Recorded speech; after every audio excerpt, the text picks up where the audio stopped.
আসসালামু আলাইকুম কাকা। ওয়ালাইকুম সালাম।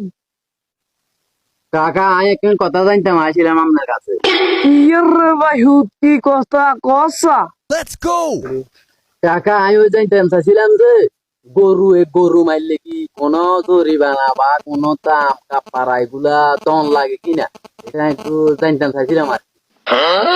গরু ইয়ে বাবা হিও বাবা, গরুরে গরুয়ে মারছে গুতাই, কোনো জরিমানা নাই, কোনো কাপ্পারা নাই। তাহলে কাকা ওই হরিকেল বিড়াতে যে গাই গরু আছে গরু ইয়ে খায় ইল্লে বাতিজা কি আসছে?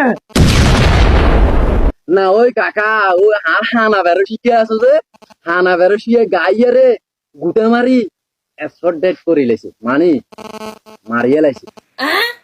কিরে এতে আর কাছে আর গরু মারিয়া আর কাছে হাদিস লইয়া আসে, খাতে গিয়ে হাদিস বানাইলে তুই।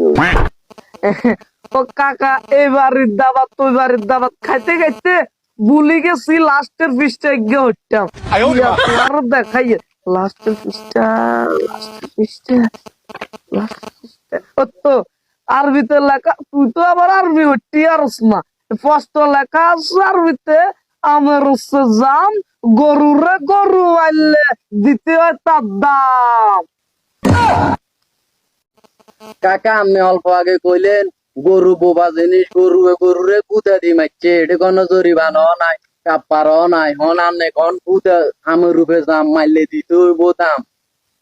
আমি কি জানতাম গরুটা যে আমার?